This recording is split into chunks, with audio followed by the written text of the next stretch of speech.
अऊज़ु बिल्लाहि मिनश्शैतानिर्रजीम। बिस्मिल्लाहिर्रहमानिर्रहीम। अस्सलाम वालेकुम दोस्तों, आप सबको हमारे चैनल में खुश आमदीद। दोस्तों, उम्मीद करता हूँ आप सब लोग खैरियत से होंगे। दोस्तों, आज की इस वीडियो में हम जिस मेंटल डिसऑर्डर के बारे में बात करेंगे वो है बाईपोलर डिसऑर्डर। दोस्तों, जैसे कि नाम से ज़ाहिर है, बाई पोलर यानी कि दोहरी शख्सियत। बाई का मतलब दो और पोलर का मतलब दो पोल्स। तो इस बीमारी में इंसान दो पोल्स में डिवाइड हो जाता है, दो शख्सियात में डिवाइड हो जाता है। एक खुशी का लम्हा होता है इंसान की ज़िंदगी में और एक गम का लम्हा होता है। ये मैं बड़े सिंपल वर्ड्स में आपको एक्सप्लेन कर रहा हूँ। इस बीमारी को मैनिक डिप्रेशन भी कहा जाता है। इसमें इंसान दो एपिसोड्स में तकसीम होता है, एक मीनिया एपिसोड्स होता है और एक डिप्रेशन एपिसोड होता है। दोस्तों, इन एपिसोड्स का जो ड्यूरेशन होता है वो 2 दिन से लेके कई हफ्तों तक चलता है। दोस्तों, पहले बात करते हैं हम मीनिया एपिसोड्स की। मीनिया एपिसोड में इंसान को कैसा फील होता है? दोस्तों, इस एपिसोड में इंसान जो होता है वो बहुत ज़्यादा एनर्जेटिक खुद में महसूस करता है।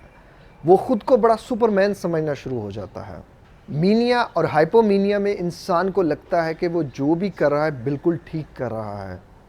वो अक्सर बेवकूफ़ी के फ़ैसले भी बिल्कुल ठीक समझ के कर देता है।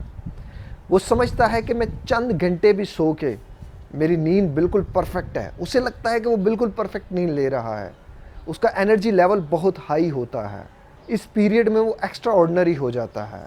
इसके बरक्स जब उस पर मेजर डिप्रेशन एपिसोड आता है तो वो बड़ा परेशान हो जाता है। हर वक्त खुद में थका थका महसूस करता है। हर चीज़ में मौत की दुआ करना शुरू हो जाता है। दिल उसका बेजार सा हो जाता है। आवाज़ारी की हालत में रहता है। बड़े मेजर डिप्रेशन में वो आ जाता है। उसे लगता है कि जैसे वो एक बहुत बड़ी बीमारी में मुब्तला हो गया है। वो डिफरेंट टेस्ट करवाता है, डिफरेंट मेडिसिन खाता है तो फिर वो मीनिया एपिसोड में आ जाता है। और जब वो मीनिया एपिसोड में आ जाता है उसे लगता है कि उसकी बीमारी बिल्कुल ठीक हो गई है। वो मेडिसिन छोड़ देता है, सब कुछ वैसे ही करने लग पड़ता है जो मीनिया एपिसोड में उसे हो रहा होता है। इस बीमारी की वजह से बहुत से लोग हर साल खुदकुशियाँ करते हैं क्योंकि इंसान को लगता है ये बीमारी जो है वो बहुत ख़तरनाक है और इसका ट्रीटमेंट नहीं है। दोस्तों, अगर आपको इस प्रॉब्लम का बर वक्त पता चल जाए तो इसका ट्रीटमेंट बहुत ज़्यादा सिंपल है। ट्रीटमेंट से पहले बात करते हैं कि ये बीमारी होती क्यों है। ये जेनेटिकली ज़्यादा प्रॉब्लम होती है।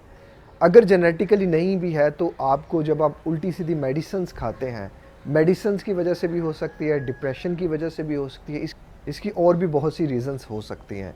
मेरे पास एक बाइपोलर डिसऑर्डर का पेशेंट आया। उसने मुझे कहा कि सर, मैं कभी ठीक हो जाता हूँ, कभी बीमार हो जाता हूँ।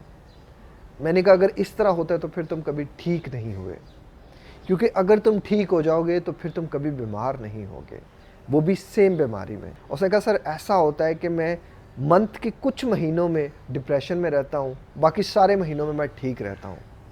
फिर मैंने उसे बताया कि तुम्हें बाइपोलर डिसऑर्डर है। इसमें इंसान कुछ हफ्तों के लिए या कुछ दिनों के लिए इंसान बीमार होता है और फिर कुछ हफ्तों के लिए, कुछ दिनों के लिए ठीक होता है। दोस्तों, अब बात करते हैं इसके ट्रीटमेंट की। इसका ट्रीटमेंट बहुत ज़्यादा सिंपल है मेरी नज़र में। सिर्फ 5 वक्त की नमाज़ पढ़ें, अल्लाह ताला को याद करें, कसरत से याद करें, कुरान पढ़ें, दिल खोल के चैरिटी करें, खाने की रूटीन अपनी रखें, सोने की अपनी रूटीन रखें, हर वक्त ख़ुद को बिज़ी रखने की आदत डाल लें।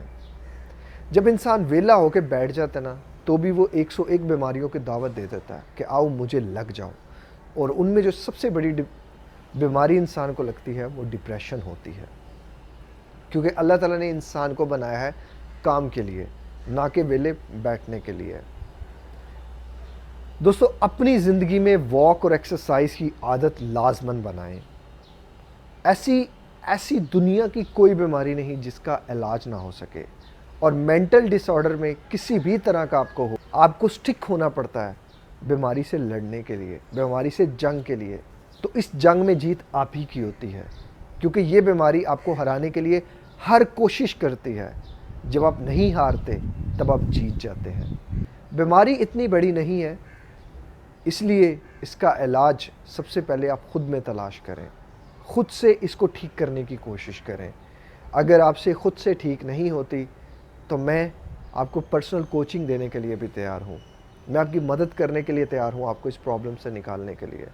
बस आप हिम्मत करें, मैं कोशिश करूँगा, सिला अल्लाह देगा। अपना बहुत ज़्यादा ख्याल रखिएगा, हमें दुआओं में याद रखिएगा। उम्मीद करता हूँ आपको ये वीडियो अच्छी लगी होगी। इसे दोस्तों, यारों, रिश्तेदारों तक ज़रूर शेयर कीजिएगा। हमारी हौसला अफजाई के लिए वीडियो को लाइक कीजिएगा, इस पे अपना कीमती कमेंट ज़रूर छोड़ दीजिएगा। मिलते हैं किसी और वीडियो में किसी और टॉपिक के साथ। अपना बहुत ज़्यादा ख्याल रखिएगा। अस्सलामु अलैकुम, अल्लाह हाफ़िज़।